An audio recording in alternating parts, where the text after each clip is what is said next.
One of the things I hear a lot in coaching and in working with musicians is, I signed 20 tracks to library X.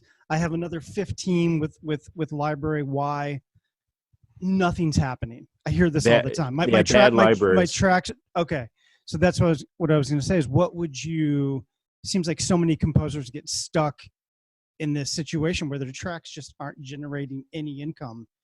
Bad libraries or just not enough time? How do you sort of know the difference? No, I would be honest and just say bad library. Well, I shouldn't. That's a little harsh. I mean, it could be a new library that's just building, but you got to give it a year.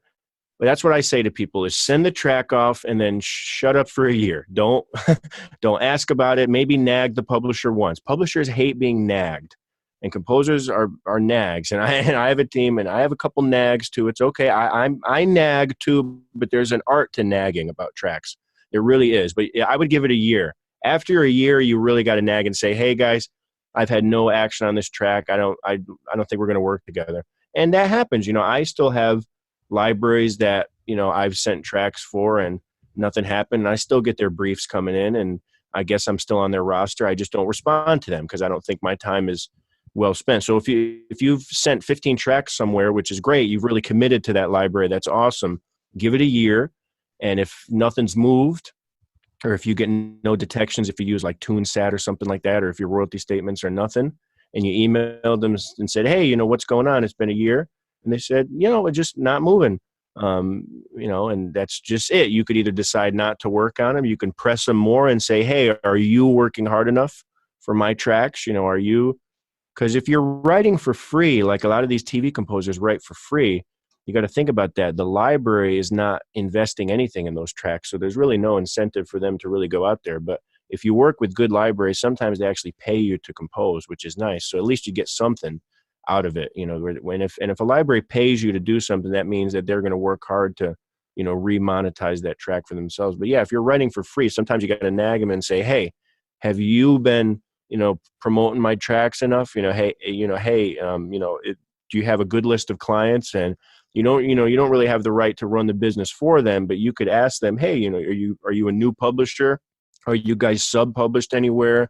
Which is fine. And if you're working with a new publisher, or you get a group of friends that want to make a company or something, that's a good 5-year plan. Give them 5 years. And a lot of the times when you sign for a music library, the terms will be maybe 1 year, 2 years, but give it a year.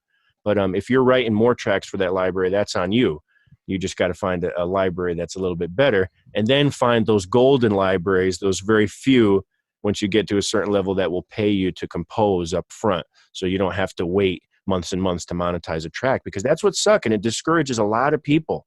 Some people just write so many tracks for free for these kind of bottom shelf publishers, and it's tough, and then they get nothing. And some people can get paid $250 for one track, and they get the back end after. And some people have work for these libraries that will pay writers like $30 to compose, and that's like an advance, and that could be a negotiating tactic as well. If you've worked for a library for a year and they haven't turned anything around, maybe they say, "Hey, we got an album coming up, you want to write?" Say, "Hey, can I get a little upfront to write something? Can you guys, spare $50 so I could get something, because, it's been a year and it's nothing. So I got to have an advance." And when you use that term, it's nice, because it's kind of like a business term in advance, that, you're going to give me 50 now, and then the first $50 that the track earns goes back to you, kind of thing. So monetization is tricky in the beginning, because if you think of monetization, you're going to get really discouraged. What you should think about in the beginning is quality. If you're writing quality music, put some on SoundCloud, see if the public likes it, send it to some composers, get some good feedback, because maybe those 20 tracks just aren't good, because there's probably other composers in that library. Maybe they're placing, maybe there's a little politics going on, but focus on quality in the beginning. Don't worry about the money. The best thing to do in this business is to be surprised by the checks. Open up your mailbox and say, "Whoa, I don't even remember the name of this damn track." Or to open up that royalty statement, "Oh man, it's a lot more than last time." Be surprised. You'll get to that stable point, hopefully, knock on wood, but don't hustle for money. Don't nag about money. Sometimes I'll get a placement. I got to wait 6 months to get my check. And if I just email the publisher and nag them, I look desperate. I look a little unprofessional. So you just got to be patient and, that money will come in eventually with it. That's kind of the mindset I like to take. And if you're just chasing money in the beginning, it's not really the best mindset, I think.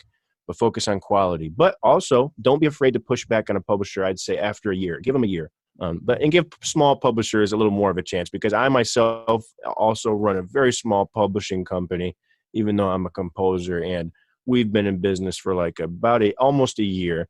And very little, just a couple small placements and stuff, very little work coming on. So I know how long it can take. So if you're working with a small publisher, give it some time. But if you're signed with a big publisher with a lot of placements, they should be turning your tracks around in 3 months, 4 months, if everything is working well. So, just have good judgment. A lot of these, it's tough to answer a lot of these questions generally, but you just got to be prepared for every situation and have a professional method of communication for every scenario that you come up with in this business, because every library is different. One wants AIFs, one wants WAV, one wants MP3s, one owns your tracks exclusively, one pays you up front, one doesn't. One works in Europe, one works in America, one works in crappy reality shows, one does sports shows. So you always have to be able to handle various scenarios. The long story short there, or short story long.